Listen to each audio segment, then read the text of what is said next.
আজকের এই ইস্টার পুনর্মিলন অনুষ্ঠান যা আয়োজন করেছেন এখানে খ্রিস্টীয় ধর্ম না আয়োজন করেছেন খ্রিস্টান ধর্মীয় অবলম্বীরা ফোরাম, তাদেরকে আন্তরিকভাবে ধন্যবাদ এবং কৃতজ্ঞতা জানাই যে তারা আজকে আমাকে একটা সুযোগ করে দিয়েছেন আপনাদের সামনে, আমাদের নেতার সামনে দু একটি কথা বলার জন্যে। সম্মানিত সভাপতি, শ্রদ্ধেয় প্রধান অতিথি এবং আজকের অতিথিবৃন্দ, প্রতিটি ধর্মই মানুষকে ভালো হতে শেখায় এবং সমাজ যখন আপনার পাপে, অন্যায়, অসত্যতে ভরে যায় তখনই বিধাতা সেখানে একজন মহাপুরুষকে আবির্ভূত করেন সেই পাপ পুণ্যকে দূর করবার জন্যে। যীশু খ্রিস্টের আবির্ভাব হয়েছিল ঠিক একই কারণে, সেই সমাজকে আপনার পাপ মুক্ত করবার জন্যে, এবং তিনি সেভাবেই সেই কাজটি তিনি করেছেন এবং তার যে অনুসারী সমগ্র বিশ্বে আজকে পর্যন্ত অসংখ্য কোটি কোটি মানুষ ছড়িয়ে আছে তার সেই বিশ্বাসের মধ্য দিয়ে। ধর্ম হচ্ছে আসলে একটা বন্ডেজ অফ দ্য সোসাইটি, একটা সমাজের একটা বন্ধন। আমরা সবাই যেন নিয়মের মধ্যে থাকি, আমরা যেন অন্যায় না করি, পাপ না করি, অন্যের ক্ষতি না করি। এই রাষ্ট্র তৈরি হওয়ার আগে ধর্মই ছিল সেই বন্ধন যে কাজ করত। খ্রিস্ট ধর্ম সম্পর্কে আমাদের সকলেরই কম বেশি ধারণা আছে। আমার শৈশবের একটা ধারণা থেকে আমার একটা ধারণা তৈরি হয়েছিল। আমি যখন খুব ছোট মফস্বল শহরে থাকতাম, ঠাকুরগাঁ, তো ওখানে পৌরসভা ছিল। পৌরসভার একজন দিদিমণি ছিলেন যিনি টিকা দিতেন, মলিনা দিদিমা বলতাম আমরা, তিনি বাচ্চাদেরকে টিকা দিতেন। ওনাকে আসতে দেখলে আমরা দৌড়ে পালিয়ে যেতাম, কারণ এই টিকা দেওয়ার ব্যাপারটা তখন বেশ কষ্টকর ছিল।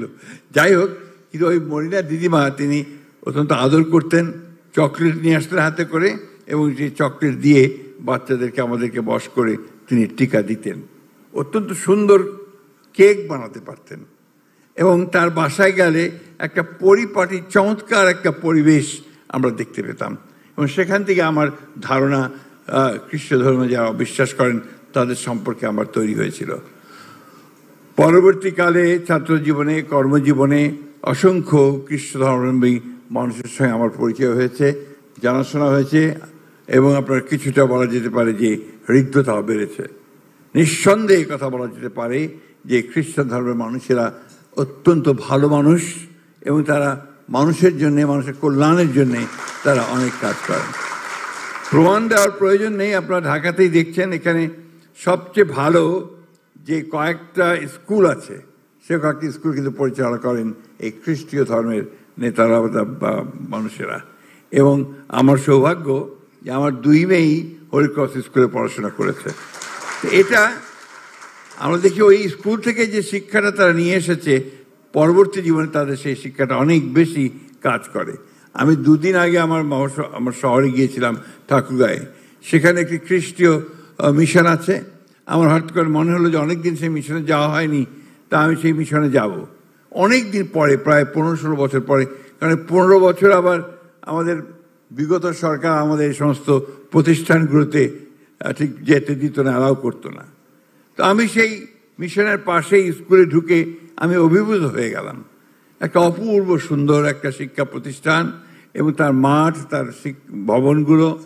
তখন ভেতরে গিয়ে যখন অনুষ্ঠানে যোগ দিলাম সেখানে আমি আরও অভিভূত হলাম যে সেখানে প্রায় শতকরা 90 জনই হচ্ছে আপনার মুসলিম ধর্মের লোক, এবং স্কুলটির নাম হচ্ছে মাদার তেরেসা স্কুল। তারা যে সঙ্গীতগুলো পরিবেশন করলো, তারা যে কথাগুলো বললো, সিস্টাররা যে সমস্ত কথাগুলো বললেন, এটা সম্পূর্ণভাবে আমাকে অভিভূত করেছে। আমি সেই জন্যই যে কথাটা বলতে চাই যে আসলে ধর্ম দিয়ে কখন বিভাজন করা উচিত নয়। আমাদের কাছে ধর্ম হচ্ছে আমাদের কাছে, আমার কাছে, আমাকে একজন ভালো মানুষ হওয়ার জন্য ধর্ম আমাকে আপনার শিক্ষা দেয়। সমাজে যেন আমরা সেটাকে দিয়ে বিভাজন সৃষ্টি না করি, বরঞ্চ সেজন্য ঐক্য সৃষ্টি করি, সেই কাজটাই আমাদের হওয়া উচিত। প্রতিটি ধর্মই কিন্তু আপনার ঐক্যের কথা বলে, ভালোবাসার কথা বলে, প্রেমের কথা বলে। খ্রিস্টান ধর্ম নিঃসন্দেহে আমাদের দেশে শুধু নয়, সমগ্র পৃথিবীতে মানুষকে ঐক্যবদ্ধ করবার জন্যে, ভালোবাসার একটা পৃথিবী তৈরি করবার জন্য তারা কাজ করছে। আমি এই সুযোগে আমি দুঃখ প্রকাশ করতে চাই এবং আমার শোক প্রকাশ করতে চাই যে মাত্র কয়েকদিন আগে আপনাদের ধর্মের সবচেয়ে বড় ধর্মগুরু আপনার পোপ ফ্রান্সিস তিনি পরলোক গমন করেছেন। সেই জন্যে আমার পক্ষ থেকে, দলের পক্ষ থেকে আমরা গভীর শ্রদ্ধা এবং শোক জানাচ্ছি। সেই সঙ্গে আনন্দের কথা এই জন্যে যে গতকালই আবার আপনাদের নতুন পোপ নির্বাচিত হয়েছেন, পল লিও, তিনি আপনার 14th তিনি নির্বাচিত হয়েছেন। আমরা আশা করব যে তার নেতৃত্বে আপনাদের খ্রিস্টান ধর্ম আরও সামনের দিকে এগিয়ে যাবে। আমি কথা বাড়াবো না, আমাদের নেতা অপেক্ষা করছেন, তিনি মূল কথাগুলো বলবেন। আমি শুধু একটা কথা বলেই শেষ করতে চাই যে বাংলাদেশ আমরা 1971 সালে স্বাধীনতা যুদ্ধ করেছিলাম। এখানে অনেকে আছেন সেই যুদ্ধের সঙ্গে হয়তো জড়িত ছিলেন, অনেকে আছেন একদম নতুন নতুন প্রজন্ম। সেই সময়ের যে অসাধারণ একটা ভ্রাতৃত্ব ঐক্য নিয়ে আমরা যুদ্ধ করেছিলাম স্বাধীনতার জন্য, সেই বোধ, সেই চেতনা, সেই ঐক্যকে যেন আমরা অটুট রাখতে পারি। আজকে কোনো শক্তি যেন আমাদেরকে বিভক্ত করতে না পারে। আমাদের শহীদ প্রেসিডেন্ট জিয়াউর রহমান, আমাদের দলের যিনি প্রতিষ্ঠাতা, তিনি বাংলাদেশি জাতীয়তাবাদ বলে যে দর্শন দিয়েছেন, এই দর্শনে কিন্তু সমস্ত ধর্মের সমান অধিকার দেওয়া হয়েছে। শুধু তাই নয়, বলা হয়েছে ধর্মীয় মূল্যবোধকে শ্রদ্ধা নিবেদন করতে হবে। আমাদের নেত্রী দেশনেত্রী বেগম খালেদা জিয়া ঠিক একইভাবে, কেউ সংখ্যালঘু কথাটা বললেই তিনি রেগে যেতেন, বলতেন সংখ্যালঘু বলতে বাংলাদেশে কিছু নেই, এখানে সবাই বাংলাদেশি, এই কথাটি আমাদেরকে জোর করে বলতে হবে। আজকে আমরা একটা সংকটময় মুহূর্ত পার হচ্ছি। গণতন্ত্র আমরা চাই, সবাই চাই, এবং এই গণতন্ত্রকে প্রতিষ্ঠা করবার জন্য আমরা লড়াই করেছি। আমাদের অসংখ্য ছেলে, শিশু, সন্তান তারা প্রাণ দিয়েছে, আমরা কষ্ট করেছি। আমাদের নেত্রী দেশনেত্রী বেগম খালেদা জিয়া, তিনি 6 বছর কারাগারে ছিলেন। আমাদের নেতা, তিনি নির্বাসিত হয়ে এখনও আছেন, আমরা সবাই কারাগারে গেছি। একটিমাত্র উদ্দেশ্য যে আমরা একটা গণতান্ত্রিক সমাজ ব্যবস্থা চাই, আমরা একটা রাষ্ট্র চাই যেখানে সবাই সবার কথা বলতে পারবে, সমান অধিকার থাকবে, এবং সে তার ভোট দিয়ে তার প্রতিনিধি নির্বাচিত করতে পারবে। এই বিষয়টাই আমরা চাই। আজকে সেই সুযোগ এসেছে, আমরা আশা করব যে আমরা সবাই মিলে আমরা সেই সুযোগের সদ্ব্যবহার করে আমরা সত্যিকার অর্থেই একটা ঐক্যবদ্ধ গণতান্ত্রিক বাংলাদেশ আমরা তৈরি করতে সক্ষম হব। বিভাজন নয়, ঐক্য, প্রতিশোধ নয়, ভালোবাসা, ভালোবাসা দিয়ে আমরা দেশটাকে তৈরি করব। ধন্যবাদ সকলকে। ধন্যবাদ স্যারকে ওনার সুন্দর বক্তব্য উপস্থাপন করার জন্য। আসলে আমরা যদি ঐক্যবদ্ধ থাকি, অবশ্যই আগামী দিনে আমরা আমাদের এই জাতীয়তাবাদী দলকে সরকার গঠন করতে পারবো, আমাদের প্রত্যাশা। স্যারের জন্য আরেকটি করতালি। আমি সংক্ষিপ্ত আকারে একটু ধন্যবাদ দিতে চাই আমাদের আজকের অনুষ্ঠান ইস্টার পুনর্মিলনী এবং শুভেচ্ছা বিনিময়ে আমাদের প্রধান অতিথি যিনি তারেক স্যার এসেছেন, ওনাকে আমাদের খ্রিস্টান সম্প্রদায় এবং বাংলাদেশ খ্রিস্টান ফোরামের পক্ষ থেকে ধন্যবাদ জানাই। ধন্যবাদ জানাই আমাদের মহাসচিব স্যার সহ যারা নেতৃবৃন্দ রয়েছেন তাদেরকে ধন্যবাদ জানাই, এবং যারা উপস্থিত হয়েছেন বিভিন্নভাবে আমাদের সহযোগিতা করেছেন আজকে আমাদের উপস্থিতির জন্য, তাদেরকেও ধন্যবাদ কৃতজ্ঞতা জানাই।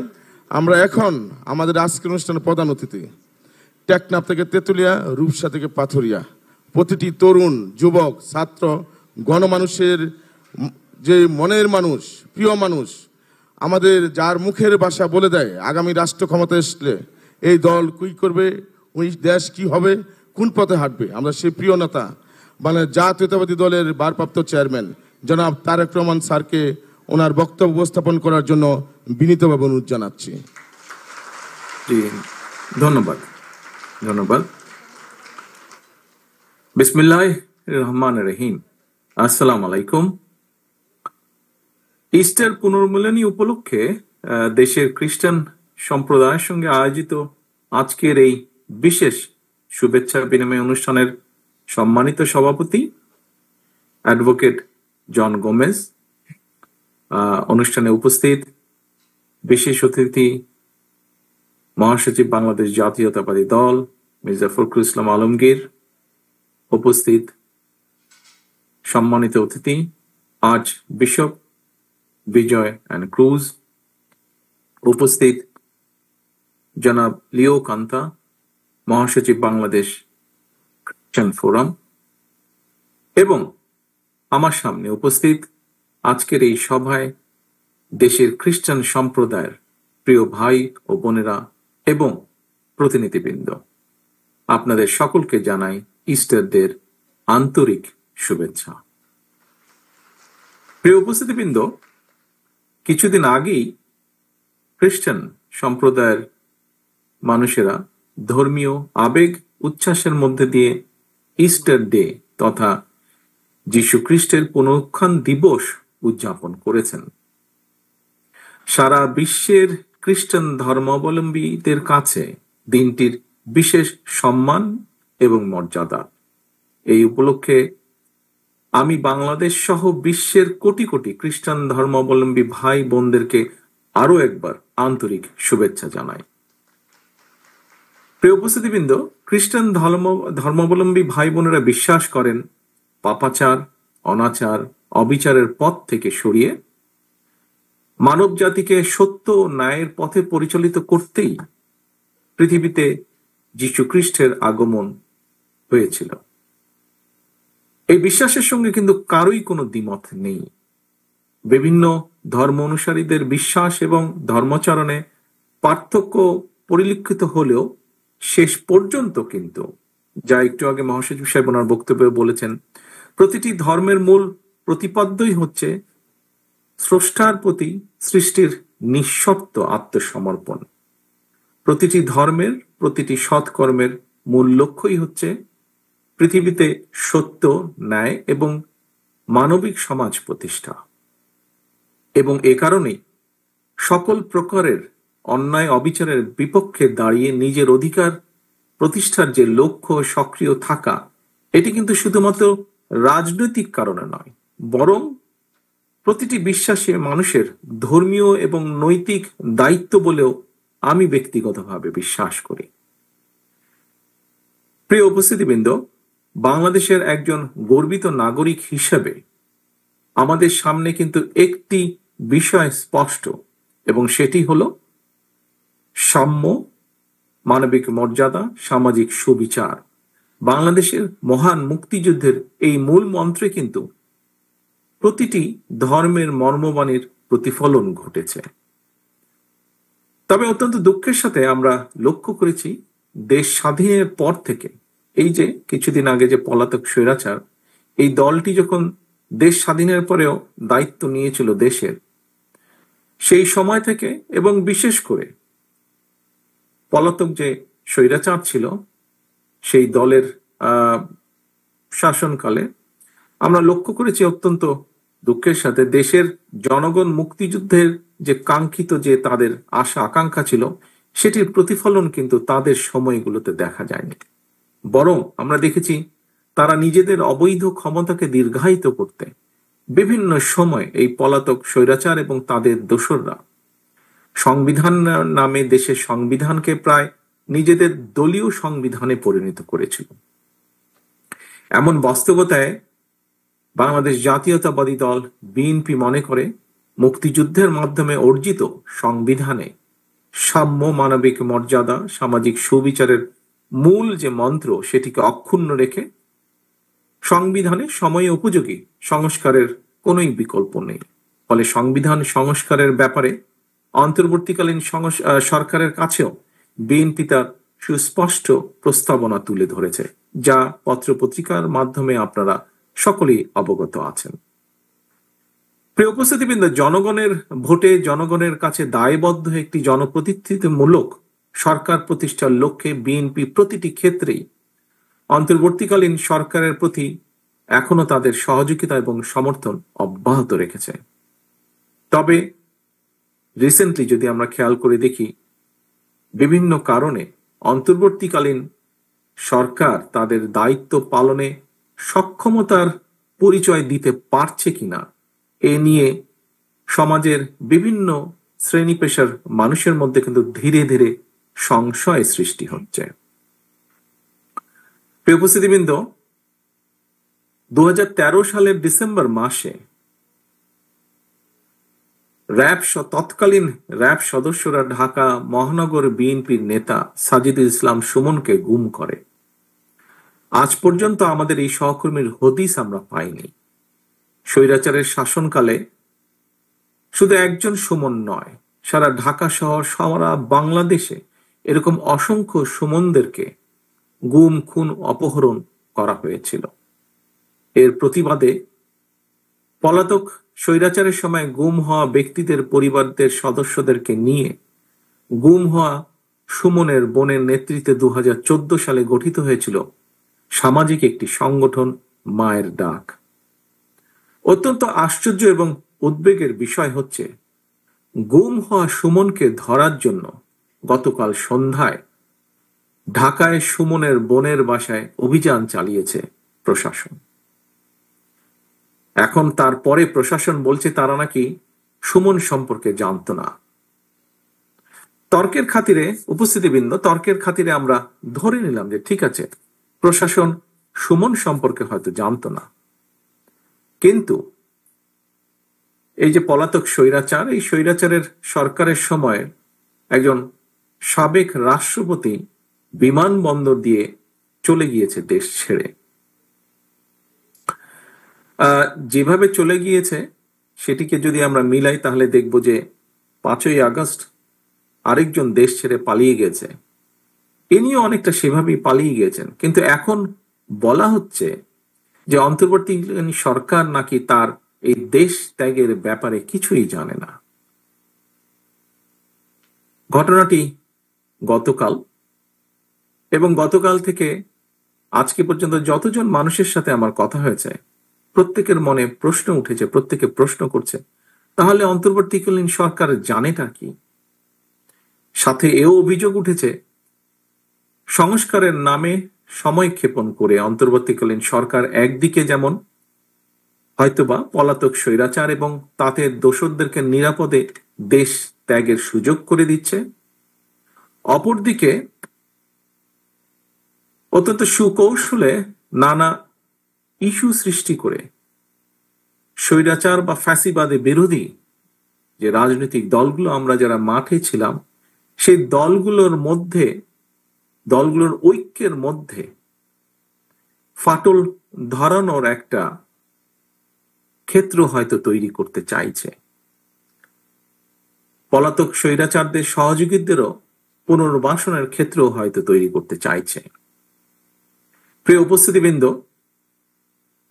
এই বিষয়গুলো ঘুরে ফিরে মানুষের মনে প্রশ্ন তৈরি করছে। এবার আমি একটু ভিন্ন কথায় আবার আসি।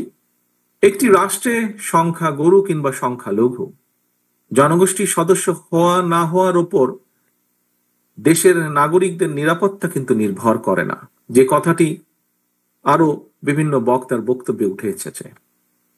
আমরা যদি পেছনের দিকে দেখি, দেখব পলাতক স্বৈরাচারের সময়ও কিন্তু বর্বর যে বন্দিশালা, আয়নাঘর, অন্ধকার প্রকোষ্ঠ, বছরের পর বছর সেখানে বিনা বিচারে বন্দী মানুষরাই কিন্তু এর সবচেয়ে বড় উদাহরণ। দেশে গণতন্ত্র এবং আইনের শাসন না থাকলে কথিত সংখ্যাগরু কিংবা সংখ্যালঘু, অর্থাৎ আপনি কিংবা আমরা কেউই কিন্তু নিরাপদ নই। এমনকি ক্ষেত্র বিশেষে দেশের স্বাধীনতা, সার্বভৌমত্ব নিরাপদ নয়। রাষ্ট্রে যদি গণতন্ত্র এবং আইনের শাসনই না, একমাত্র রাষ্ট্রে গণতন্ত্র এবং আইনের শাসনই নিশ্চয়তা দিতে পারে নাগরিকদের নিরাপত্তা। দেশে গণতন্ত্র এবং আইনের শাসন নিশ্চিত করার অন্যতম পূর্ব শর্ত হচ্ছে জনগণের সরাসরি ভোটে নির্বাচিত, জনগণের কাছে জবাবদিহিমূলক সংসদ এবং সরকার প্রতিষ্ঠা। নির্বাচিত সরকারকে জনগণের প্রতি মুখাপেক্ষী করে দেওয়া গেলে দেশে গণতন্ত্র এবং আইনের শাসন টেকসই হয়ে ওঠে, যা গণতান্ত্রিক দেশগুলো যার সবচেয়ে বড় উদাহরণ। সরকারকে জনগণের কাছে মুখাপেক্ষী এবং দায়বদ্ধ না করে উল্টো নাগরিকদের নিরাপত্তার জন্য এক ধর্মের মানুষকে যদি অন্য ধর্মের মানুষের মুখাপেক্ষী করে দেওয়া হয়, এতে বরং রাষ্ট্র এবং সরকারের অসহায়ত্ব ও গণতান্ত্রিক চেহারাই কিন্তু ফুটে ওঠে। প্রিয় ভাই বোনেরা, আমি প্রায়শই আমার আলোচনায় একটি কথা বলে থাকি, সেটি হলো সংখ্যা লঘু কিংবা সংখ্যা গুরু। এইগুলো হচ্ছে একটি রাষ্ট্রে ধর্ম বর্ণ পরিচয়ের ভিত্তিতে নাগরিকদের বৈশিষ্ট্য বা সংখ্যা নির্ণয়ের জন্য একটি শব্দ মাত্র। খ্রিস্টান ধর্মে বিশ্বাসী আপনি কিংবা আপনারা যারা বাংলাদেশে অবস্থান করছেন, ধর্মীয় ভিত্তিতে বিশ্বাসের ভিত্তিতে পরিসংখ্যানে আপনি এখন সংখ্যালঘু জনগোষ্ঠীর সদস্য। একইভাবে আমি এই মুহূর্তে ইংল্যান্ডে, এখানে আমি সংখ্যালঘু জনগোষ্ঠীর সদস্য। আপনি এখন ইংল্যান্ডে আসলে কিংবা আমি বাংলাদেশে ফিরে গেলে সংখ্যালঘু কিংবা সংখ্যালঘু গরু, এই হিসাবটিও কিন্তু সঙ্গে সঙ্গে পাল্টে যাবে। এর অর্থ আমাদের যার যার ধর্মীয় বিশ্বাস কিংবা অবিশ্বাস যাই থাকুক, ভৌগোলিক সীমাভেদে দিন শেষে আমরা একই মানুষ। কখনো আমরা কেউ সংখ্যালঘু, আবার কখনো আমরা কেউ সংখ্যাগুরু। কে সংখ্যালঘু কিংবা কে সংখ্যাগুরু কোন সভ্য রাষ্ট্রে এভাবে নাগরিকের পরিচয় নির্ধারিত হয় না। এ কারণেই আমি বলে থাকি, একটি আধুনিক রাষ্ট্র এবং সমাজে দেশের জনগোষ্ঠীকে সংখ্যাগুরু কিংবা সংখ্যালঘু হিসাবে বিবেচনা করা বৈষম্য সৃষ্টি এবং একটি অমার্জনীয় অপরাধ। প্রিয় উপস্থিতিবৃন্দ, সম্মানিত নেতৃবৃন্দ, 1971 সালে মুসলমান, হিন্দু, বৌদ্ধ, খ্রিস্টান, বিশ্বাসী, অবিশ্বাসী কিংবা সংশয়বাদী আমরা সকলে মিলেই কিন্তু মুক্তিযুদ্ধ করে বাংলাদেশের স্বাধীনতা অর্জন করেছি। একইভাবে কিন্তু খেয়াল করে দেখবেন, গত 1.5 দশকে স্বৈরাচার ফ্যাসিবাদ বিরোধী যে আন্দোলন, সেখানেও প্রতিটি ধর্মের মানুষের অংশগ্রহণ ছিল। আজকের অনুষ্ঠানের সভাপতি থেকে শুরু করে বিভিন্ন ব্যক্তি, আপনারা যারা বক্তব্য রেখেছেন, আপনাদের বক্তব্যে এই বিষয়টি ফুটে উঠেছে সম্পূর্ণভাবে। একইভাবে 2024 সালে ধর্ম বর্ণ নির্বিশেষে ছাত্র জনতা, বিশ্বাসী অবিশ্বাসী কিংবা সংশয়বাদী, আমরা সকলে মিলেই কিন্তু বীর জনতা গণ অভ্যুত্থানের মাধ্যমে দেশ এবং জনগণের স্বাধীনতা রক্ষা করেছি আমরা। সুতরাং এই দেশটা কোনো ব্যক্তি কিংবা দলের নয়, এই দেশটা আমার, আপনার, আমাদের সকলের। এই দেশটা এই দেশের জনগণের। প্রিয় খ্রিস্ট ধর্মাবলম্বী প্রিয় ভাই ও বোনেরা, ফ্যাসিবাদী জননী, স্বৈরাচারের জননী দেশ ছেড়ে পালানোর পর ধর্ম বর্ণ নির্বিশেষে প্রতিটি বাংলাদেশী নাগরিকের সামনে দেশে গণতন্ত্র, সুশাসন, মানুষের অধিকার প্রতিষ্ঠার এক অপার সুযোগ তৈরি হয়েছে। ঐক্যবদ্ধভাবে আমাদেরকে অবশ্যই এই সুযোগটিকে কাজে লাগিয়ে একটি বৈষম্যহীন, গণতান্ত্রিক, ইনসাফ ভিত্তিক মানবিক রাষ্ট্র ও সমাজ প্রতিষ্ঠার জন্য কাজ করতে হবে। এবং সেটি প্রতিষ্ঠার জন্য আমি ব্যক্তিগতভাবে একজন রাজনৈতিক কর্মী হিসেবে মনে করি এখনই শ্রেষ্ঠ সময়। রাষ্ট্র গণতান্ত্রিক না হলে, রাষ্ট্রে সরাসরি জনগণের ভোটে নির্বাচিত, জনগণের কাছে জবাবদিহিমূলক সরকার প্রতিষ্ঠিত না থাকলে জনগণকে কি ধরনের নির্মম পরিণতি ভোগ করতে হয় বিগত 1.5 দশকের বেশি সময়কালীন ফ্যাসিবাদ স্বৈরাচারী শাসন শোষণ এর সবচাইতে বড় প্রমাণ। প্রিয় উপস্থিতিবৃন্দ, মঞ্চে উপস্থিত সম্মানিত রাজনৈতিক এবং ধর্মীয় নেতৃবৃন্দ, সুতরাং ভবিষ্যতে আর কোনো ষড়যন্ত্র যাতে বাংলাদেশকে গণতান্ত্রিক যাত্রা পথ থেকে বিচ্যুত করতে না পারে, সেজন্য আসুন আমরা যে যার অবস্থান থেকে ভূমিকা রাখি। এই ভূমিকা রাখার জন্য আপনাদের উপস্থিত প্রতিটি মানুষকে, যারা আমার সামনে আজকে উপস্থিত আছেন অথবা অনলাইনের মাধ্যমে যারা সংযুক্ত আছেন, প্রতিটি মানুষকে আমি আহ্বান করব, অনুরোধ রাখব। প্রিয় ভাই বোনেরা, আপনারা ইতিমধ্যেই জেনেছেন, মহাসচিব সাহেব ওনার বক্তব্যে উল্লেখ করেছেন, গতকাল বৃহস্পতিবার রোমান ক্যাথলিকদের প্রধান ধর্মীয় গুরু নির্বাচিত হয়েছেন লিও চতুর্দশ। আজকের এই অনুষ্ঠান থেকে নবনির্বাচিত পোপকে আমরা আন্তরিক অভিনন্দন জানাই। আসুন আমরা সকলে প্রত্যাশা করি, আশা করি, যুদ্ধ এবং ঝঞ্ঝা বিক্ষিপ্ত এই বিশ্বে তিনি জনগণের মধ্যে শান্তি ও স্বস্তির বার্তা ছড়িয়ে দিবেন। আপনাদের আজ এবং আগামী হোক আরো সুন্দর এবং নিরাপদ। এই প্রত্যাশা রেখে আমার বক্তব্য শেষ করে আপনাদের কাছে বিদায় নিচ্ছি। আল্লাহ হাফেজ। বাংলাদেশ জিন্দাবাদ। বাংলাদেশ জাতীয়তাবাদী দল জিন্দাবাদ। ধন্যবাদ স্যারকে, আমরা দাঁড়িয়ে অভিনন্দন এবং শুভেচ্ছা জানাই। আর স্যারকে অনুরোধ রাখবো আমাদের সাথে আর কিছুক্ষণ থাকার জন্য, যে সুযোগ থাকে আমাদের